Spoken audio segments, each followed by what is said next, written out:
Welcome to Study Earth again. Today we will discuss the new thing that is graphs, graphical representation. Actually हम लोग देखेंगे तीन तरह का ग्राफ हम पढ़ेंगे, position time graph, velocity time graph और acceleration time graph. Position time graph में भी जो है आपको दो बातें होंगी। क्या होगा साहब? डिस्टेंस भी हो सकता है या डिस्प्लेसमेंट भी हो सकता है। हम दोनों पे एक एक करके आपको समझाने की कोशिश करेंगे। उसी तरह से वेलोसिटी टाइम ग्राफ होगा या फिर स्पीड टाइम ग्राफ होगा, या और तीसरा जो ग्राफ होगा that is acceleration time graph होगा।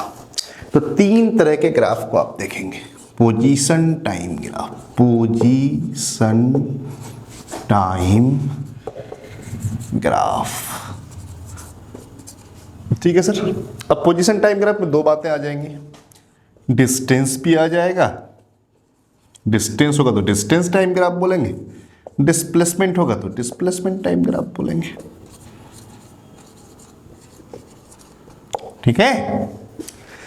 चलिए, स्केलर और वेक्टर का मामला है। डिस्टेंस स्केलर क्वांटिटी है, डिस्प्लेसमेंट वेक्टर क्वांटिटी। उसी तरह से दूसरा हो जाएगा आपका इधर वेलोसिटी टाइम ग्राफ होगा, है ना, या फिर स्पीड टाइम ग्राफ होगा। यहां पे भी वही मामला है, स्केलर और वेक्टर का मामला है। तीसरा जो ग्राफ आप पढ़ेंगे that is acceleration time graph.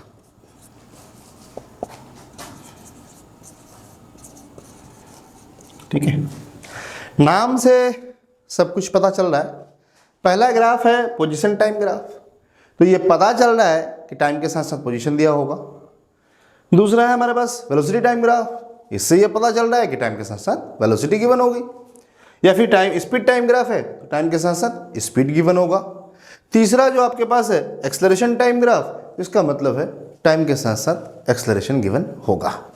आते हैं हम ग्राफ, एक ऐसी आर्बिट्री डाटा लेते हैं और मैं आपको एक ग्राफ समझाने की कोशिश करता हूँ। चलिए देखते हैं, दो डाटा मैं ऐसी उठाता हूँ, है ना। मान लेते हैं कि आपका जो ये है मामला है वो हम देख लेते हैं, बहुत ही सिंपल है, घबराने की ज़रूरत है नहीं।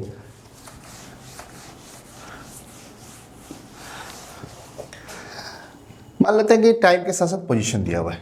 एक तरफ आपको दिया है पोजीशन विथ टाइम, ठीक है। मान लेते हैं कि साहब 0 मीटर हम शुरू करते हैं भी स्टार्टिंग पॉइंट पे 0 सेकंड पे, time in second, position in metre. मान लेते हैं कि साहब 5 सेकंड के बाद, या फिर 2 सेकंड ले लेते हैं, 2 सेकंड का डाटा लेते हैं। 2 सेकंड के बाद 5 मीटर हो गया। 4 सेकंड के बाद पोजीशन हो गई 10 मीटर की। 6 सेकंड के बाद पोजीशन हो गई आपको मान लेते हैं 15 मीटर की। 8 सेकंड के बाद पोजीशन हो गई मान लेते हैं 20 मीटर की। यही एक चार डाटा ले लिया। अब इसका हम ग्राफिकल रिप्रेजेंटेशन देखना चाहते हैं। क्लियर मामला है कि एक तरफ आप पोजीशन दोगे, दूसरी तरफ आप टाइम लिखोगे, नहीं बेटा।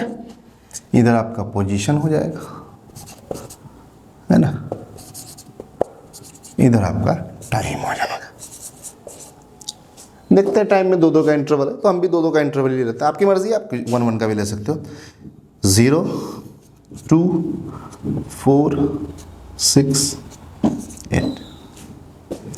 उसी तरह से पोजीशन अगर हम देखें 5-5 का इंटरवल है तो 5-5 का इंटरवल ले लेता हूँ। 5, 10, 15, 20, आगे 25। ऑब्वियसली पोजीशन इन मीटर है तो ये क्लियर है मामला कि ये मीटर में है आपका, है ना। टाइम इन सेकेंड है, आपको मालूम ही है। तो 0 पे 0 है, कोई दिक्कत नहीं है। 2 सेकंड में कितना हो गया? 5 मीटर, यहाँ पे पहुँच गया। 4 सेकंड में कितना बेटा? 10 मीटर, तो ये 10 है, टाइम हो गया 4 सेकंड। और 6 सेकंड में कितना बेटा? 15, टन टन टन टन टन टन टन टन, ये हो गया 6 सेकंड, ठीक है। और 8 सेकंड में कितना है? 20, है ना। अब अगर हम ग्राफ खींचे तो आपको जो है 8 सेकंड में ये आपका ग्राफ ज्वाइन कर दीजिए, तो आपको स्ट्रेट लाइन मिल गया। क्या मिल गया आपको? स्ट्रेट लाइन मिल गया। अब अगर ये डाटा नहीं हो आपके पास, सपोज दैट ये डाटा गिवन नहीं है, ऐसी हालात में ये ग्राफ देख करके हम बड़ी आसानी से कह सकते हैं कि टाइम के साथ साथ बॉडी का पोजीशन किस तरह से बदल रहा है। क्या देख रहे हैं कि 0 पे बॉडी 0 मीटर पे है, मतलब मूव नहीं की है। 2 सेकंड के बाद बॉडी का पोजीशन देखा कि 5 मीटर जा चुका है आगे। फिर देखा कि 4 सेकंड के बाद पोजीशन क्या हो गया साहब? 10 मीटर हो गया। फिर देखा कि 6 सेकंड के बाद कितना हो गया सर? तो देखा कि 15 मीटर हो गया। 8 सेकंड में कितना हो गया सर? तो 8 सेकंड में जो हो गया आपका, तो वो हो गया आपका 20 मीटर। ग्राफ कैसा मिल गया बेटा? Straight line. ग्राफ पेपर पे खींचोगे और खूबसूरत ग्राफ बनेगा। यहाँ तो मैं बोर्ड पे बना रहा हूँ तो थोड़ा सा मामला टेढ़ा हो रहा है, तो उससे आपको घबराना नहीं है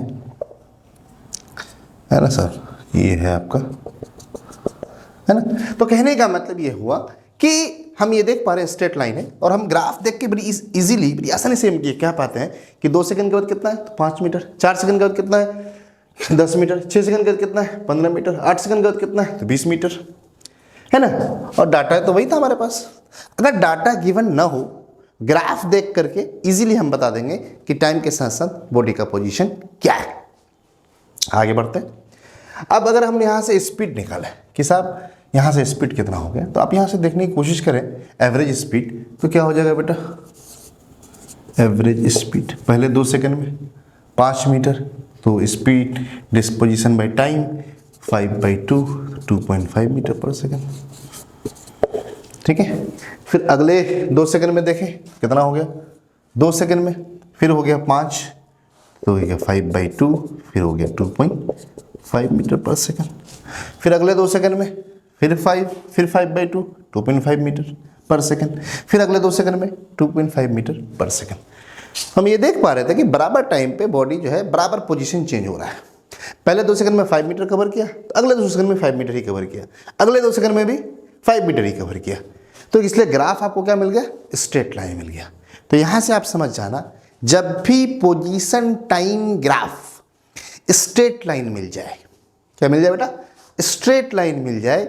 और भी हम तरीके बताएंगे आपको, फिलहाल आपको मैं एक सिंपल सा तरीका बता रहा हूँ क्योंकि आप क्लास 9 के बच्चे हो, कि अगर पोजीशन टाइम ग्राफ क्या मिल जाए? स्ट्रेट लाइन मिल जाए, तो हम कह देंगे कि मोशन जो है यूनिफॉर्म है।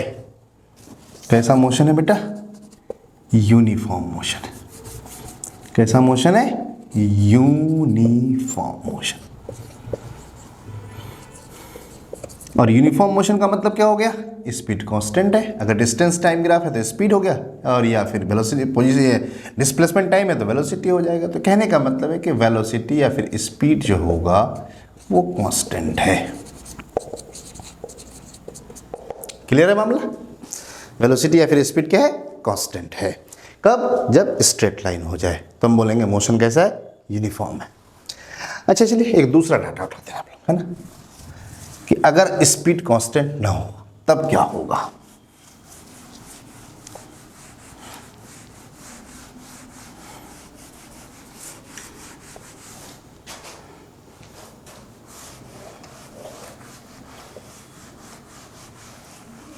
फ्री टाइम के साथ साथ हम पोजीशन लेते हैं, अलग अलग टाइम पे अलग अलग पोजीशन लेते हैं। स्टार्टिंग 0 ही से करते हैं, वैसे आपको ज़रूरी नहीं है कि 0 से हो। ये मान लेते हैं 0 मीटर 0 सेकंड पे। 2 सेकंड में मान लेते हैं 10 मीटर हो गया। 4 सेकंड में मान लेते हैं पोजीशन 15 मीटर हो गया।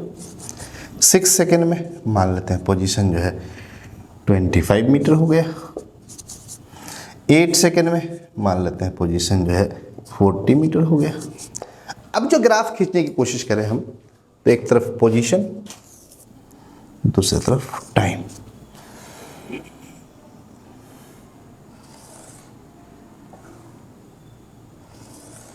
ये हो गया पोजीशन, ये हो गया आपका टाइम। जरा ध्यान दीजिएगा, 2-2 का इंटरवल है, तो यहाँ 2-2 का इंटरवल रखता हूँ मैं। 0 2 4 6 8, obviously time in second. Position obviously in metre, 10, 15, 25, 40, तो मैं 10-10 का इंटरवल ले लेता हूँ, 10, 20, ऑब्वियसली मीटर में होगा, 30, 40, 50। अब देखो बेटा 0 सेकंड पे पोजीशन क्या है, 0। 2 सेकंड के बाद कितना हो गया, 10 मीटर, टन टन टन टन टन टन टन, यहाँ पहुँच गया। 4 सेकंड बाद 15, 10, इसका आधा हो जाएगा। ग्राफ पेपर पर बिल्कुल एग्जैक्ट ग्राफ आएगा आपका, करने की कोशिश कीजिएगा आप लोग, है ना। 4 सेकंड में कितना हो गया आपका जो है 15। 6 सेकंड बाद 25, ये 30, यहाँ पे हो जाएगा।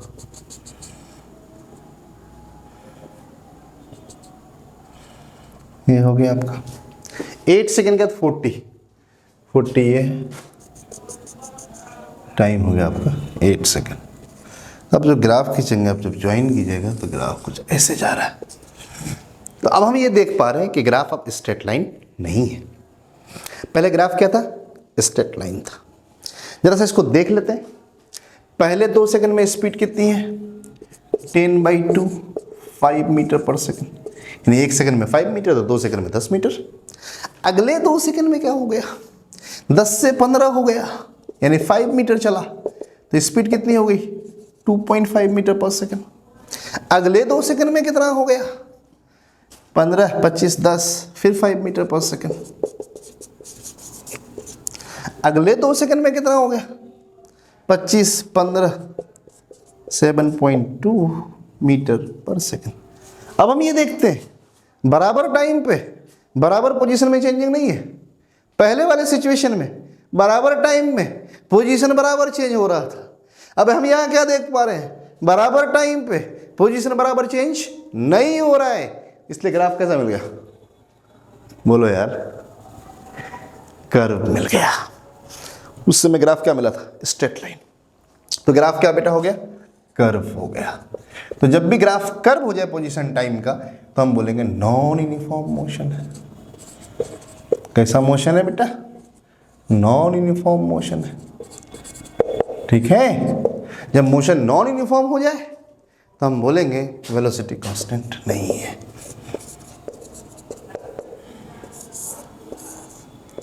समझ रहे हो बात को, कि जब मोशन क्या हो जाए, नॉन यूनिफॉर्म हो जाए, तो वेलोसिटी कांस्टेंट नहीं है। वेलोसिटी कांस्टेंट नहीं है, ग्राफ कर्व हो गया। तो यहां से 2 बात समझ में आई। अगर ग्राफ स्ट्रेट लाइन है, ग्राफ क्या है, स्ट्रेट लाइन है, तो हम बोलेंगे कि बराबर टाइम पे बराबर पोजीशन कवर अप हो रहा है, वेलोसिटी कांस्टेंट है। अच्छा, वेलोसिटी कांस्टेंट, एक्सेलरेशन 0। अब दूसरी वाली बात पे क्या देख रहे हैं, मोशन में ग्राफ कैसा है, कर्व है। कैसा है, कर्व है। जब कर्व है, मोशन कैसा हो गया, non uniform. Non uniform motion, velocity not constant. Velocity not constant, acceleration is not 0। Clear है। तो पहले केस में वेलोसिटी कांस्टेंट था अगर स्ट्रेट लाइन था, इस केस में वेलोसिटी कांस्टेंट नहीं है, इसका मतलब एक्सेलरेशन 0 नहीं है। क्लियर है मामला। आगे बढ़ते हैं। ये तो आपका मैंने एनालिटिकली आपको समझाने की कोशिश की कि अगर एक तरफ पोजीशन हो और दूसरी तरफ टाइम हो, तो ऐसी हालात में आप कैसे पहचानेंगे कि मोशन यूनिफॉर्म है कि यूनिफॉर्म नहीं है। आपको बहुत ही सिंपल बताया, स्ट्रेट लाइन है तो यूनिफॉर्म होगा, कर्व है तो नॉन यूनिफॉर्म होगा। आइए जरा सा इसको हम जनरली समझने की कोशिश करते हैं। जनरल एक्सप्रेशन देखते हैं इसका। तो डाटा के साथ मैंने आपको समझाने की कोशिश किया था, है ना। अब मैं एक ऐसी आपको जनरली एक्सप्रेस करने की कोशिश कर रहा हूँ। सपोज एक तरफ पोजीशन है, दूसरी तरफ टाइम है। इधर पोजीशन है, इधर टाइम है। ये बेटा टाइम सेकंड में, पोजीशन मीटर में। दोनों ग्राफ को समझेंगे। ग्राफ दो ही तरह का होगा, या तो स्ट्रेट लाइन होगा या तो कर्व होगा। स्ट्रेट लाइन का मतलब यूनिफॉर्म मोशन, यूनिफॉर्म मोशन का मतलब वेलोसिटी कांस्टेंट। कर्व है non uniform motion, non uniform motion का मतलब velocity not constant, velocity not constant का मतलब एक्सेलरेशन इज नॉट 0। क्लियर। अब आते हैं समझते हैं। मान लेते हैं ये 0 सेकेंड, t1 टाइम, जनरलाइज कर देता हूं, t2 सेकेंड, t3 सेकंड कुछ भी टाइम हो सकता है ना भाई। अब इधर मैं पोजीशन मान लेता हूँ x1, कुछ भी पोजीशन हो सकता है, x2 और x3। मान लेते हैं ग्राफ स्ट्रेट लाइन है, टनाटन। कैसा ग्राफ है? Straight line. मेरे प्यारे बच्चों यहाँ देखो, x1, t2 पे पोजीशन कितना है? x2। मान लेते बॉडी ए से लेके बी तक गई। कहाँ से कहाँ तक गई? ए से बी तक। ए पे पोजीशन कितना है बोलना? x1। पोजीशन कितना है? x1। बी पे पोजीशन कितना है बोल? x2। ए पे पोजीशन कितना है सब? x1। समझ रहे? ऑब्वियसली मीटर में पहले लिख दिया मैंने। अब एक बात याद बताऊंगा मैथमेटिक्स में, स्लोप। स्लोप कहते हैं कि कोई भी लाइन एक्स एक्सिस के साथ जो एंगल बनाता है उसका जो tan थीटा होता है, टेंजेंट जो होता है, वही स्लोप कहलाता है। बिल्कुल ध्यान रखिएगा, slope. Slope means tangent, tangent means tan theta. Theta is the angle with X axis, angle with X axis, x axis. ठीक है? जब भी बात करेंगे slope, slope means tangent, tangent means tan theta, theta means angle with X axis. ये जो angle बना रहा है यही इसका स्लोप कहलाता है ना? हिंदी में इसको ढाल कहते हैं। ऐसा स्लोप है इसका। वैसे भी जब आप इन जनरल टर्म में क्या इस्तेमाल करते हो, कभी कोई घर बनाते हो तो ऊपर में जब आप छत देते हो तो पानी निकालने के लिए आप क्या कहते हैं? इधर स्लोप दीजिए। What is slope? तो यही इसी तरह से बनाते हैं आप कि कितना एंगल बनाएगा वो एक्स एक्सिस के साथ, वही उसका क्या कहलाएगा? स्लोप कहलाएगा। एंगल जितना ज़्यादा होगा स्लोप उतना ज़्यादा होगा, एक्स एक्सिस के साथ। एंगल जितना कम होगा स्लोप उतना कम होगा। For this is the line, suppose this is x axis. तो अब मेरे प्यारे बच्चों ये जो एंगल बना तो ये इसका क्या कहलाएगा? tan थीटा इसका स्लोप कहलाएगा। अब इस एंगल को जितना ज़्यादा कर दे तो tan थीटा भी उतना ज़्यादा हो जाएगा। ट्रिगोनोमेट्री में पढ़ेंगे आप, स्लोप भी उतना ज़्यादा हो जाएगा। ठीक है? अब ये tan थीटा जितना जितना कम होता जाएगा स्लोप उसका उतना कम हो जाएगा। क्लियर है? तो याद रखना कि जब भी हम स्लोप की बात करते हैं, स्लोप कहते हैं ढलान को। किस तरह से ना? इस तरह से जो इंक्लिनेशन है, हाँ इंक्लिनेशन कह सकते हो, inclination with X axis, inclination with X axis. X axis के साथ जो झुकाव है उसी को हम क्या कहते हैं? स्लोप कहते हैं। स्लोप का मतलब tan theta. tan theta, theta is the angle with X axis. In Surjapuri हम कहें या दूसरे लैंग्वेज में कहें झुकाव विथ एक्स एक्सिस। कितना झुका हुआ है? जितना ज़्यादा झुका हुआ है स्लोप उतना कम है, झुकाव जितना कम है स्लोप उतना ज़्यादा है। ये देखिए, स्लोप कम हो गया, स्लोप ज़्यादा हो गया, स्लोप कम हो गया, स्लोप ज़्यादा हो गया, बहुत ज़्यादा हो गया। 90 पे हो जाएगा तो स्लोप इन्फिनाइट हो जाएगा। बात करेंगे तो कहने का मतलब है स्लोप का मतलब tan थीटा। और आप जानते हो tan थीटा का मतलब होता है परपेंडिकुलर अपॉन बेस। क्या होता है? Perpendicular upon base. अब मान लेते हैं कि सब यही हम बात करते हैं, यहाँ से बॉडी यहाँ पे पहुँची, मैं यहाँ से इसको खींच दिया पैरेलल, ये मान लेते हैं पॉइंट सी है, ये थीटा, तो बेटा ये भी थीटा। बोलो यार। अब in triangle A B C देखो, in triangle A B C ये थीटा, तो tan थीटा कितना हो जाएगा? अभी बोला था परपेंडिकुलर अपॉन बेस। तो एंगल के जो सामने है वही परपेंडिकुलर होगा, तो बी सी परपेंडिकुलर हो गया अपॉन बेस ए सी हो गया। अब बी सी निकालो, तो बी सी कितना हो जाएगा साहब? दिस इज बी सी।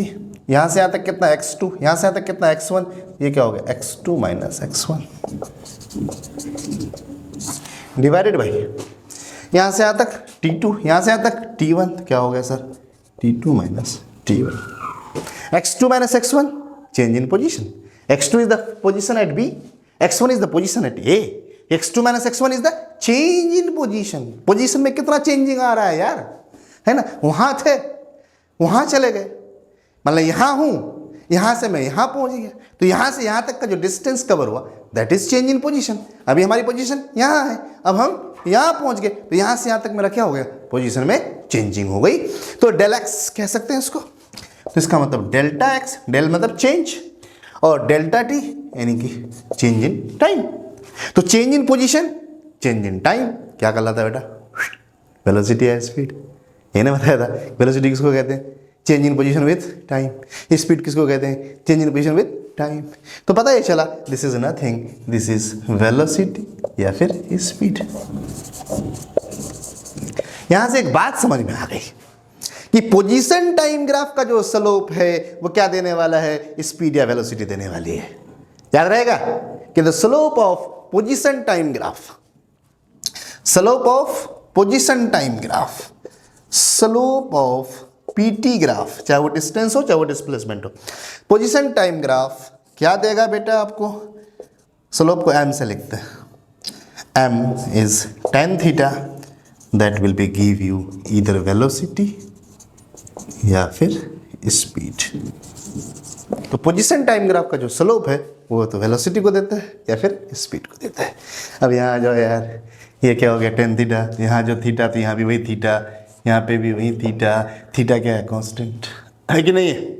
ये अगर 30 तो वो भी 30 तो वो भी 30, ये अगर 40 तो वो भी 40 तो वो भी 40। तो क्या समझ में आया मेरे बच्चों, पता ये चला कि यहाँ पर जितना एंगल है यहाँ पे भी उतना ही एंगल है, यहाँ पे भी उतना ही एंगल है। बात क्या समझ में आई कि tan थीटा बराबर यहाँ पे भी tan थीटा हर जगह tan थीटा भी बराबर होगा। tan थीटा किसको बता रहा था, वेलोसिटी या स्पीड को बता रहा था। तो पता चला यहाँ पे जो स्पीड होगी यहाँ पे भी वही स्पीड होगी, यहाँ पे भी वही स्पीड होगी।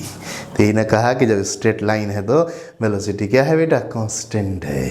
क्या है, वेलोसिटी कांस्टेंट है। तो पता ये चला कि वेलोसिटी क्या हो गया, कांस्टेंट हो गया। पहले हमने डाटा लेके समझाया था आपको, अभी मैंने आपको मैथमेटिकली एक्सप्लेन करके बता दिया कि जब भी पोजीशन टाइम ग्राफ है आपको स्पीड चाहिए या वेलोसिटी चाहिए, स्लोप निकाल लेना, स्लोप निकालना हो tan थीटा निकाल देना, tan theta, theta is the angle with the x axis. Clear है। अब मान लेते हैं यही ग्राफ क्या हो जाए, कर्व हो जाए। बड़ा सिंपल है ना यार, इधर पोजीशन इधर टाइम, ग्राफ ऐसा हो गया। अब ये स्ट्रेट लाइन नहीं है, अब ये क्या है, कर्व है। मान लेते हैं ये पोजीशन x1 है, ये पोजीशन x2 है, ये पोजीशन x3 है, पोजीशन जो है मीटर में, किस में है बेटा, मीटर में। टाइम सेकेंड में मान लेते हैं t1 है, ये t2 है। अब अगर हम बात करें इस पॉइंट पे तो यहाँ टेंजेंट खींचेंगे आप, है ना सब, कुछ एंगल होगा थीटा। अब यहाँ पे चाहिए Q पे, मान लेते हैं पॉइंट Q है ना, ये पॉइंट P है, तो यहाँ पे टेंजेंट खींचेंगे तो ये एंगल, जाहिर सी बात अब एंगल बराबर नहीं दिख रहा है। ये मान लेते थीटा, तो ये मान लेते थीटा डैश, यहाँ पे मान लिया पोजीशन, है ना। यहाँ पे अगर हम टेंजेंट खींचे, टेंजेंट कुछ और, थीटा डबल डैश। क्या देख पा रहा हूँ, इसको R मान लेता हूँ। अलग अलग पॉइंट पे थीटा अलग अलग है, जब थीटा अलग अलग है tan थीटा अलग अलग होगा, tan थीटा अलग अलग है, स्लोप अलग अलग होगा। स्लोप किसको बता रहा है, वेलोसिटी को। तो पता चला वेलोसिटी अलग अलग होने वाला है। हो गया ना, क्लियर। तो पता ही चला कि अगर पोजीशन टाइम ग्राफ, कैसा ग्राफ हो, टाइम के साथ साथ पोजीशन ग्राफ, पोजीशन दिया हुआ हो, पोजीशन टाइम ग्राफ आपके पास हो, तो मेरे प्यारे बच्चों बहुत ही सिंपल है, उसका स्लोप निकाल देना। और स्लोप निकालने के लिए कुछ मत करना, टेंजेंट खींच देना और देख लेना कि जो टेंजेंट है, जो tan थीटा है, टेंजेंट का मतलब tan theta, theta is the angle with the x axis, उसकी वैल्यू कितनी है, जो वैल्यू है वही उस पॉइंट पर उसकी स्पीड बताने वाला है। तो किसी भी पॉइंट पर आपको स्पीड फाइंड आउट करना है या वेलोसिटी फाइंड आउट करना है, वहाँ क्या निकालोगे मेरे बच्चों, स्लोप निकाल देना। निकाल लोगे ना। मेरे ख्याल से आज इतना ही, इतना समझ के रखिएगा। पोजीशन टाइम ग्राफ पे और डिस्कशन करेंगे, कौन कौन सा ग्राफ पॉसिबल है, किस किस टाइप के क्वेश्चंस आते हैं, सारी बातें आपके सामने मैं रखूँगा। आज के लिए इतना ही काफ़ी, थैंक यू वेरी मच। फिर से मैं कह रहा हूँ, मेरा ऑफलाइन क्लास चलता है किशनगंज में, SBI बैंक के जस्ट सामने, DPMI बिल्डिंग के नीचे, 7 से लेकर 10 तक। You can come if you feel good, you can join us and feel physics, chemistry, whatever, जो भी सब्जेक्ट आपको परेशानी होती है आके वहाँ पर आप समझ सकते हैं। Thank you very much.